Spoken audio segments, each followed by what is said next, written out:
या देवी सर्वभूतेषु शक्ति रूपेण संस्थिता नमस्तस्यै नमस्तस्यै नमस्तस्यै नमो नमः। नमस्कार, कशिश न्यूज के खास कार्यक्रम में आपका स्वागत है।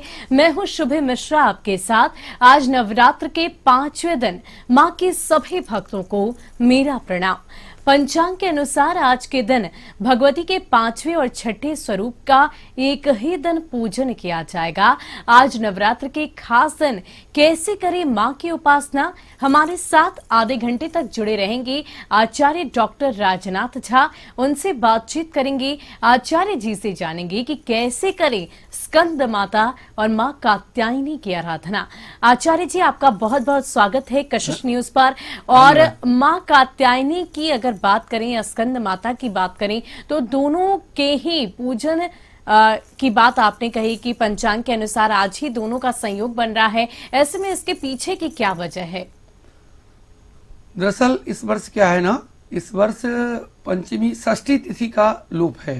जैसे उदयगामिनी षष्ठी तिथि नहीं पड़ रही है, तो पंचमी एवं षष्ठी प्रातः सुबह भी षष्ठी तिथि में सूर्योदय नहीं हो रहा है, इसलिए पंचमी और षष्ठी तिथि की पूजा एक ही दिन होगी। कभी कभी होता है ऐसा कि तिथि वृद्धि भी होता है और तिथि वृद्धि या तिथि ह्रास ऐसा होता है।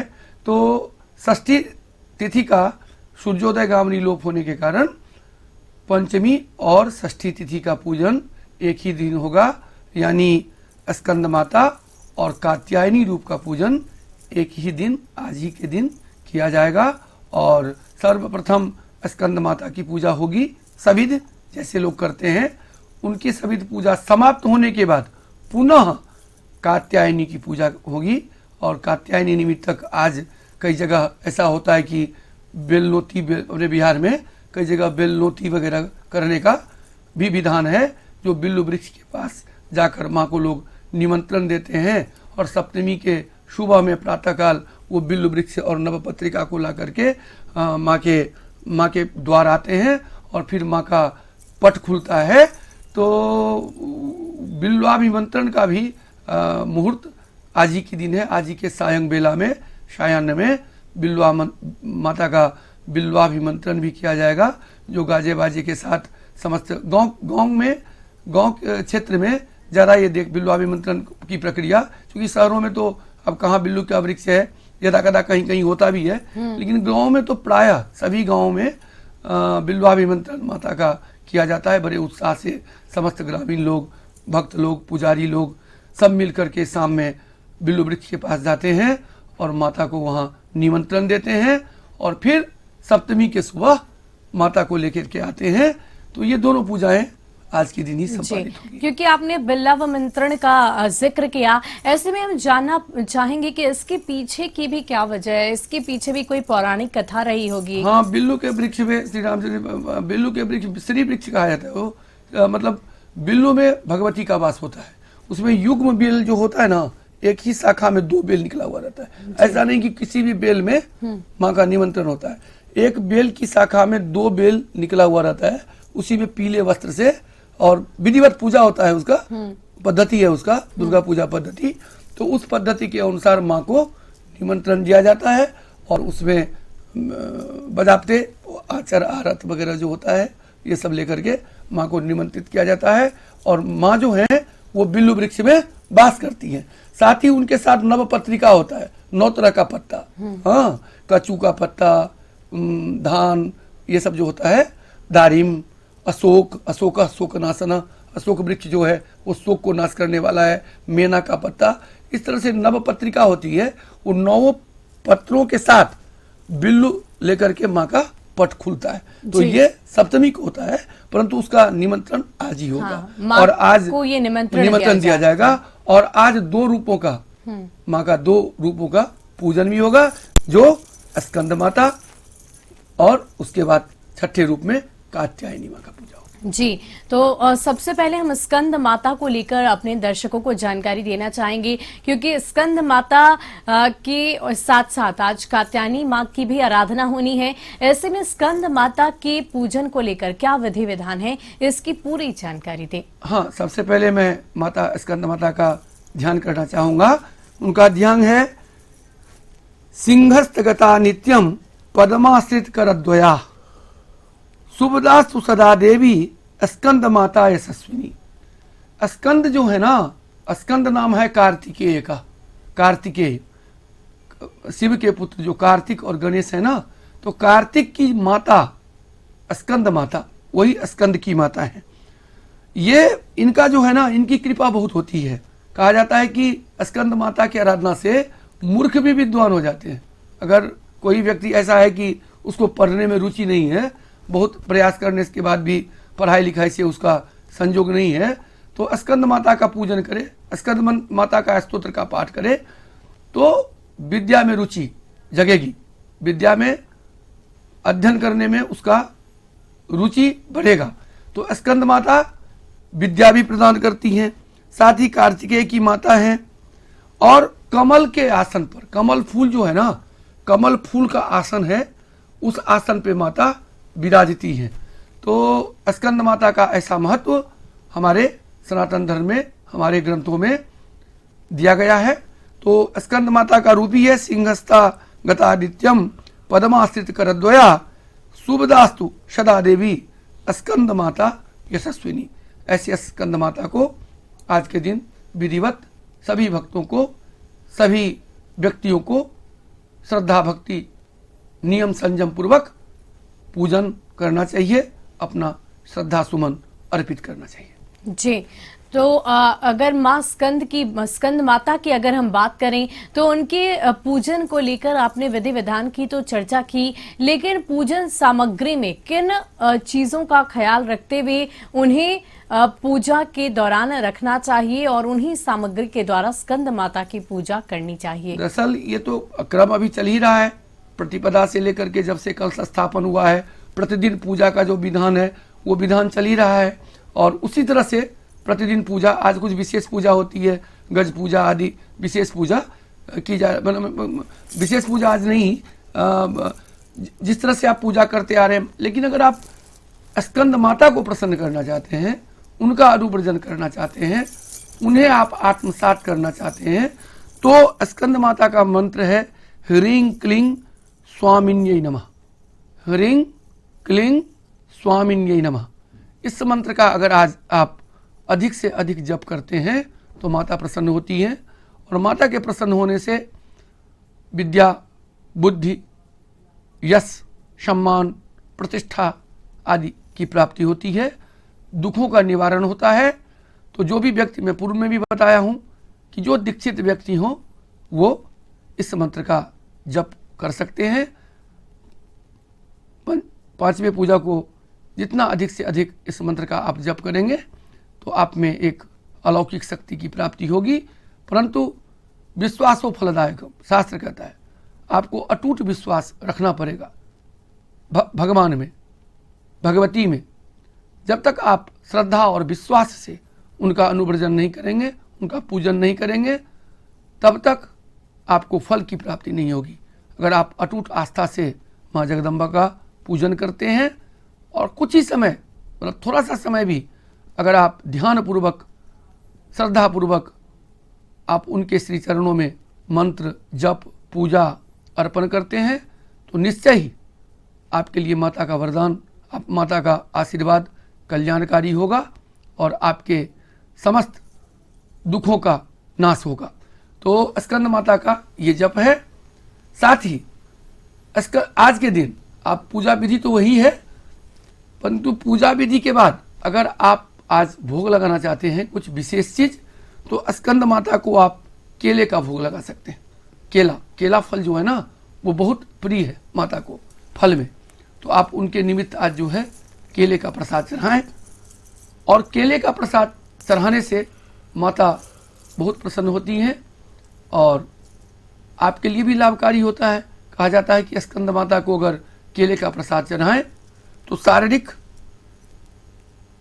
स्वास्थ्य प्रदान करती हैं, हो रोग, शोक, दुख, दारिद्रता को शमन करती हैं, शरीर को निरोग काया प्रदान करती है, निरोगिता प्रदान करती हैं।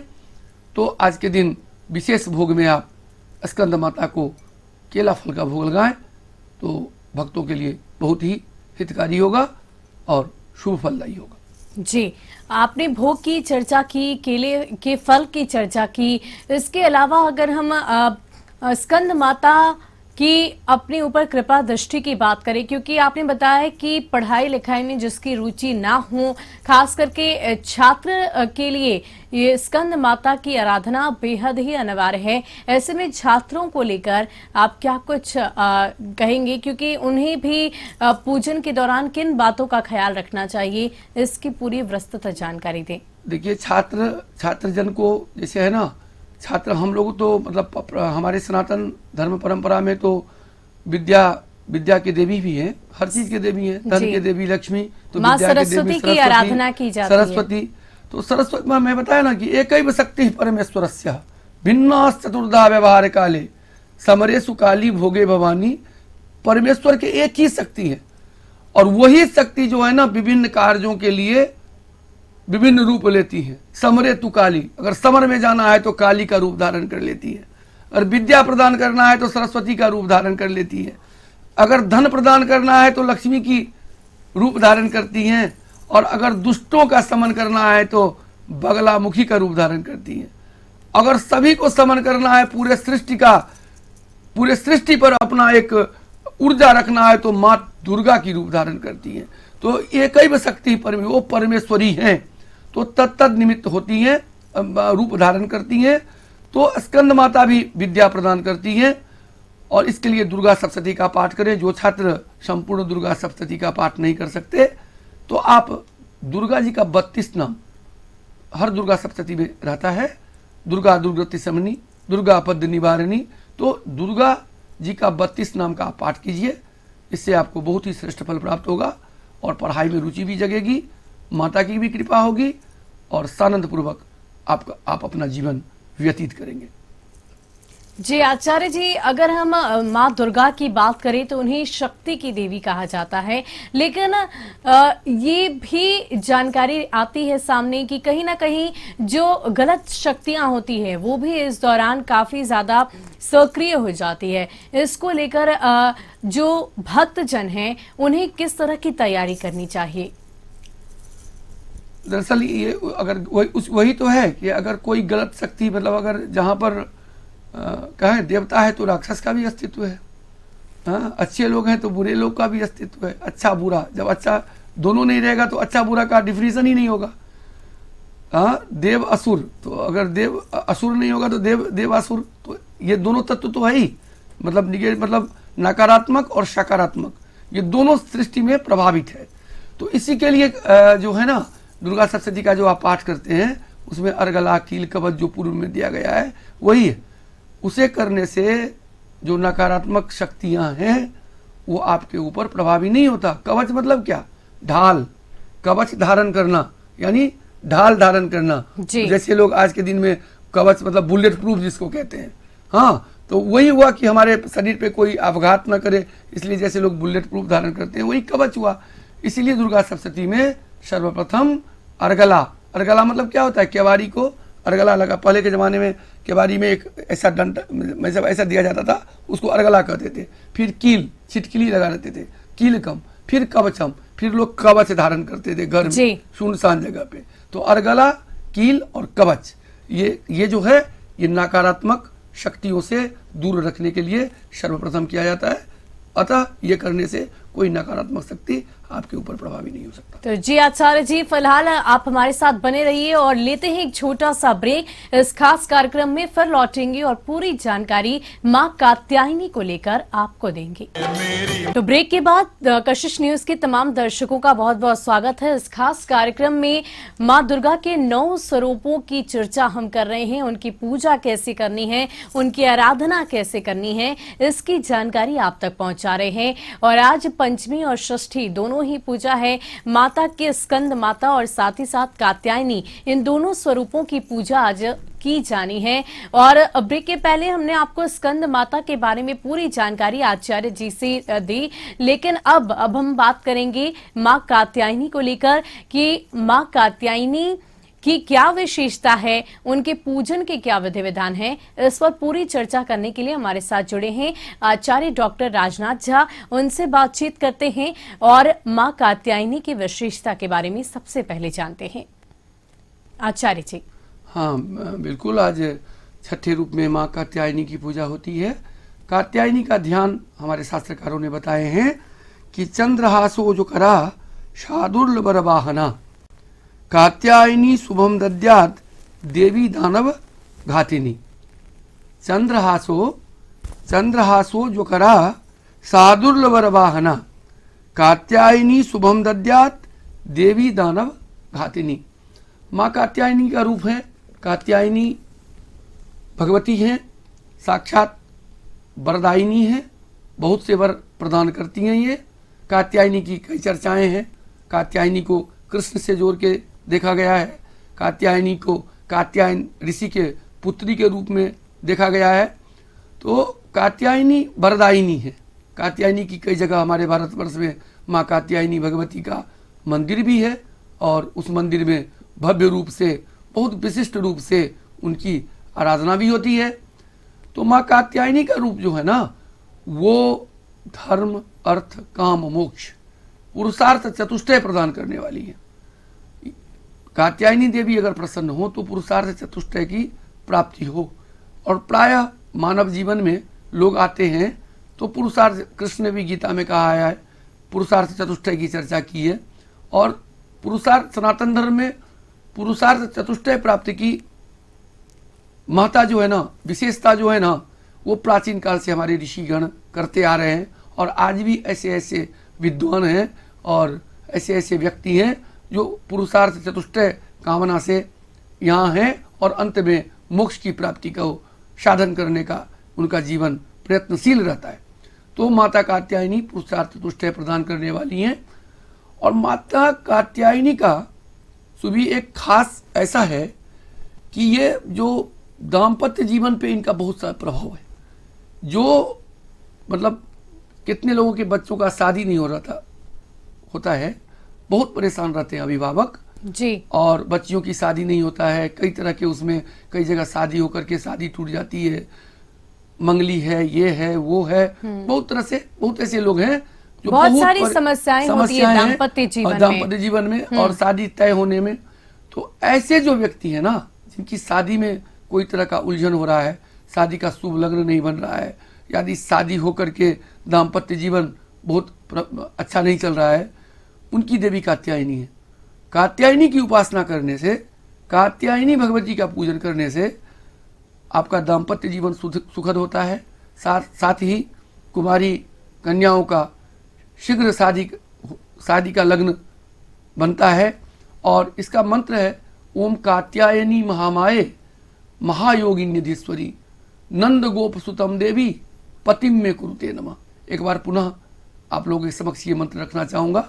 बहुत सारे ऐसे बहनें होंगी जो मतलब इस चीज़ को, इस मंत्र को आत्मसात करके अपना जीवन सुखद बना सकती हैं। ओम कात्यायनी महामाये महायोगिन्य धीश्वरी नंद गोप सुतम देवी पतिम में कुरुते नमः। अगर आज के दिन से आरंभ करके इस मंत्र को जप किया जाए, कुछ दिनों तक, 2 दिन करेंगे, 4 दिन करेंगे, ऐसा नहीं, अगर इस मंत्र को आत्मसात किया जाए और कुछ दिन जप किया जाए, निस्संदेह आपका दाम्पत्य जीवन भी सुखद होगा।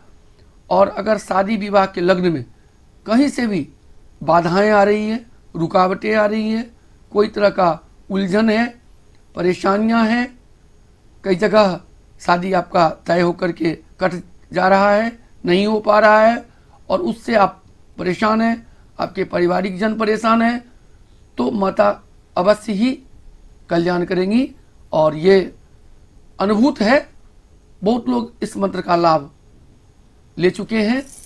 तो कात्यायनी वही माता है, अतः कात्यायनी मंत्र का जप करके आप अपने जीवन को सुव्यवस्थित और अग्रसर कर सकते हैं। जी आचार्य जी, आपने मां कात्यायनी की महिमा के बारे में वर्णन किया, लेकिन अब हम जानेंगे कि किन मंत्रोच्चारण से माता प्रसन्न हो सकती है। हाँ, एक तो मंत्र मैंने अभी बताया, कात्यायनी महामाये महायोगिन्यधीश्वरी नंद गोप सुतम देवी पति में कुरुते नमः। पति इच्छा प्राप्ति के लिए ये या दाम्पत्य जीवन में सुख प्राप्ति के लिए इस मंत्र का जप कर सकते हैं आप। वैसे जो दीक्षित व्यक्ति हैं वो कात्यायनी का बीज मंत्र भी जप कर सकते हैं। क्लीं श्रीं त्रिनेत्रायै नमः, ये मंत्र है उनका बीज मंत्र। परंतु इस मंत्र में वही है, सावधानी रखनी होगी। अगर आप दीक्षित हैं, शाक्त परंपरा से आप दीक्षा लिए हुए हैं तो इस मंत्र को जप करें, अन्यथा फिर नहीं। अन्यथा फिर दुर्गा पाठ करें, जो पाठ आप कर रहे हैं, या दुर्गा जी का जो भी जप मतलब जो भी आप पाठ कर रहे हैं वही करें। अगर आप शाक्त दीक्षा लिए हुए हैं तो क्लीं श्रीं त्रिनेत्रायै नमः, इस मंत्र को जितना अधिक से अधिक आप जप करेंगे, इस मंत्र को आत्मसात करेंगे, उतना ही आपको माता का कृपा मिलेगा। क्योंकि मंत्र क्या है? मंत्र को कहा गया है कि मननात् त्रायतेति मंत्रः, मननात् त्रायतेति मंत्रः, जस्य मननम कृत्वा त्राणम कल्याणम अभिवृद्धिर्भवति। मंत्र शब्द का अर्थ होता है जिसको मनन करने से, जिसको चिंतन करने से, जिनको मन ही मन उच्चारण करने से त्राण हो, कल्याण हो, अभिवृद्धि हो, सुख हो, शांति हो, वही मंत्र है। तो मंत्र जो है वो मनन करने की चीज है। तो मंत्र को अगर आप इस मंत्र को मनन करते हैं तो निस्संदेह ही त्राण, कल्याण और अभिवृद्धि होगी ही, चाहे कोई भी मंत्र हो। ये कात्यायनी का मंत्र है, मैं तो विगत हर देवियों का मंत्र आप लोगों के समक्ष रखते आ रहा हूं। तो आप कोई एक रास्ता एक ही जगह पहुंचता है, मंजिल एक ही है, मतलब रास्ता एक ही जगह पहुंचता है, लक्ष्य हमारा एक ही है, हम पहुंचेंगे वहीं, मार्ग भले ही अलग अलग हो। आप दुर्गा जी को पकड़ के पहुंच जाए, आप लक्ष्मी जी को पकड़ के पहुंच जाए, आप काली जी को पकड़ के पहुंच जाए, आप हनुमान जी को पकड़ के पहुंच जाए, आप गणेश भगवान को पकड़ के पहुंच जाए, जैसे पहुंच जाए, लेकिन अंतिम बिंदु जो है वो एक ही जगह है। आकाशात पतितम तोयम यथा गच्छति सागरम सर्वदेव नमस्कारम केशवम प्रति गच्छति। ऐसे ही सब भगवान हैं, जिनको पकड़ के आप निकलेंगे उसी से आपको परम गति की प्राप्ति होगी। तो आप इसे आत्मसात कर सकते हैं। इसे आत्मसात करने से त्राण, कल्याण, अभिवृद्धि जरूर होगी। जी आचार्य जी, लेकिन रंगों की भी खास विशेषता होती है, उनकी भी खास रूप से उन्हें भी ध्यान में रखा जाता है। ऐसे में अगर हम माँ कात्यायनी की बात करें तो उन्हें कौन सा रंग सबसे ज्यादा प्रिय है? देखिए, हमारे सनातनी रंग है दो, लाल या पीला, भगवा। ये तीन रंग आराध्य रंग हैं जो देवी देवताओं के लिए विशेष मान्य है। तो इन तीन रंगों का जो भी हो आप अर्पण करें। अगर भगवती को साड़ी चढ़ाती हैं, लाल चढ़ाएं, पीला चढ़ाएं, और जो होता है वह गुलाबी, आसमानी, पिंक, ये सब जो होता है ना, उस तरह का रंग आप चढ़ाएं। तो ये सनातनी रंग है, इस रंग से भगवान बहुत ही प्रसन्न होते हैं। जी आचार्य जी, बहुत बहुत शुक्रिया हमारे साथ जुड़ने के लिए। माँ कात्यायनी और स्कंद माता की पूजा कैसी करनी चाहिए, इसकी पूरी जानकारी हमने आपको दी है। और ऐसे में एक सवाल और मैं आपसे करना चाहूंगी आचार्य जी, इस कार्यक्रम को खत्म करने से पहले, कि माता को भोग किस चीज का लगाना है? बिल्कुल, कात्यायनी माता को शहद का भोग लगाना चाहिए जी। शहद बहुत प्रिय है इनको। अगर आप शहद का आज भोग लगाते हैं तो माता बहुत प्रसन्न होती है।